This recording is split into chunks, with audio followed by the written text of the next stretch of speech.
ಅದೇ ರೀತಿ ವೇದಿಕೆಯ ಮೇಲೆ ಆಸೀನರಾಗಿರತಕ್ಕಂತಹ ಅವರವರ ಹೆಸರುಗಳನ್ನ ತೆಗೆದುಕೊಳ್ಳಲಾರದೆ ಎಲ್ಲರನ್ನ ಈ ಕಾರ್ಯಕ್ರಮದ ಉದ್ಘಾಟಕರನ್ನ, ಅಧ್ಯಕ್ಷರನ್ನ ಹಾಗೂ ನಿರ್ಣಾಯಕರನ್ನ, ವಿವಿಧ ಸಮಿತಿಯ ಅಧ್ಯಕ್ಷರನ್ನ, ವೇದಿಕೆಯ ಮೇಲಿರ್ತಕ್ಕಂಥ ಮಾನ್ಯ ಆಡಳಿತಾಧಿಕಾರಿಗಳಾದ ಶ್ರೀ ಮೋಹನ್ ರೆಡ್ಡಿ ಸರ್ ಅವರನ್ನ ಎಲ್ಲರನ್ನ ಬಹಳ ಪ್ರೀತಿಪೂರ್ವಕವಾಗಿ ನಮ್ಮ ಕರೆಗೆ ಹೋಗ್ಬಿಟ್ಟು ಕಾರ್ಯಕ್ರಮಕ್ಕೆ ಬಂದು ತಮ್ಮ ವಿಚಾರಗಳನ್ನು ಹಂಚಿಕೊಂಡಿದ್ದಕ್ಕಾಗಿ, ಕಾರ್ಯಕ್ರಮದ ಶೋಭೆಯನ್ನು ಹೆಚ್ಚು ಮಾಡಿದ್ದಕ್ಕಾಗಿ ಎಲ್ಲ ಅತಿಥಿ ಗಣ್ಯರಿಗೂ ವಂದನೆ, ಅಭಿನಂದನೆ, ಶರಣಾರ್ಥಿಗಳನ್ನ ಚಪ್ಪಾಳೆ ತಟ್ಟುವ ಮುಖಾಂತರ ಬಯಸೋಣ.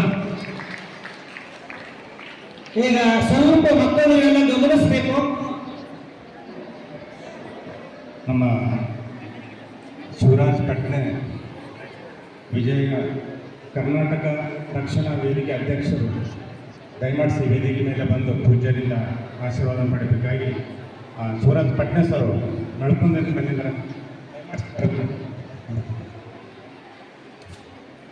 ಅವರಿಗೆ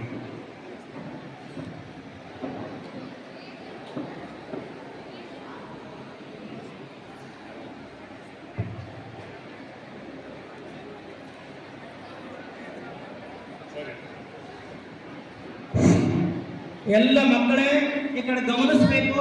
ಈಗಾಗಲೇ ಮೇತ್ರೆ ಸರ್ ಅವರು ಪ್ರಕಟಣೆಯಲ್ಲಿ ತಿಳಿಸಿದ ಹಾಗೆ ಶರಣರ ಪರಮ ಪೂಜ್ಯರ ಕುರಿತು ವೇಷಭೂಷಣವನ್ನ ಇದೇ ಮುಖ್ಯ ವೇದಿಕೆ ಮೇಲೆ ನಡೀತದೆ. ಇದರ ನಿರ್ಣಾಯಕರಾಗಿ ನಮ್ಮ ಗುಂಡಪ್ಪ ಸಂಗಮಕರ್ ಸರ್ ಅವರು ಮತ್ತು ಶಂಕರ್ ಪಾಟೀಲ್ ಸರ್ ಅವರು ಇರ್ತಾರೆ. ಇದನ್ನ ನಮ್ಮ ಮಧುಕರ್ ಗಾಂವ್ಕರ್ ಸರ್ ಅವರು ಅವರ ಒಂದು ಇದರಲ್ಲಿ ನಡೀತದೆ. ಎಲ್ಲ ಶಿಕ್ಷಕರು, ಮಕ್ಕಳು ಇದನ್ನು ಗಮನಿಸಬೇಕು. ಇದು ಎರಡನೇ ಈವೆಂಟ್ಸು ಚಿತ್ರಕಲಾ ಸ್ಪರ್ಧೆ. ಈಗಾಗಲೇ ಹೇಳಿದ ಹಾಗೆ ಇಲ್ಲಿ ಪ್ರಸಾದ್ ನಿಲಯದ ಕೆಳಗಡೆ ಅಲ್ಲಿ 2 ಈವೆಂಟ್ಸ್ಗಳು ನಡೀತವೆ. ಒಂದು ಚಿತ್ರಕಲಾ ಸ್ಪರ್ಧೆ, ಇನ್ನೊಂದು ಪ್ರಬಂಧ ಸ್ಪರ್ಧೆ. ಆ ಚಿತ್ರಕಲಾ ಸ್ಪರ್ಧೆಯಲ್ಲಿ ಶಂಕರ್ ಪಾಟೀಲ್ ಸರ್ ಅವರು ಹಾಗೂ ಮಲ್ಲೇಶ್ ಪಡಿಗೆ ಸರ್ ಅವರು ನಿರ್ಣಾಯಕರಾಗಿರ್ತಾರೆ. ಅದನ್ನ ನಡೆಸ್ಕೊಂಡು ಹೋಗುವವರು ನಮ್ಮ ಪರಮೇಶ್ವರ್ ಕರಾಳೆ ಸರ್ ಅವರು ಇರ್ತಾರೆ.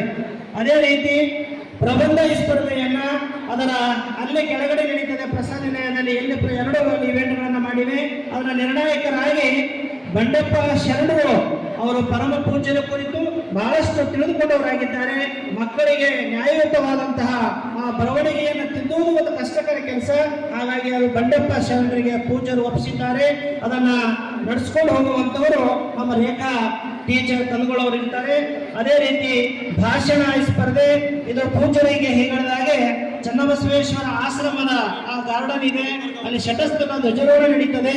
ಅಲ್ಲಿ ಆ ಒಂದು ಜಾಗದಲ್ಲಿ ಅದರ ನಿರ್ಣಾಯಕರಾಗಿ ಶಂಭೋಲಿನ್ ಕಾಮಣ್ಣ ಸರ್ ಅವರು, ಶಿಖರೇಶ್ವರ್ ಶೆಟ್ಕಾರ್ ಸರ್ ಅವರು, ಮಲ್ಲಮ್ಮ ಆರ್ ಪಾಟೀಲ್ ತಾಯಿಯವರು 3 ಭಾಷೆಗಳ ನಿರ್ಣಾಯಕರಾಗಿರ್ತಾರೆ. ಅದನ್ನು ನಡೆಸ್ಕೊಂಡು ಹೋಗುವಂತವರು ನಮ್ಮ ಬಸವರಾಜ್ ಪ್ರಭಾ ಸರ್ ಅವರು.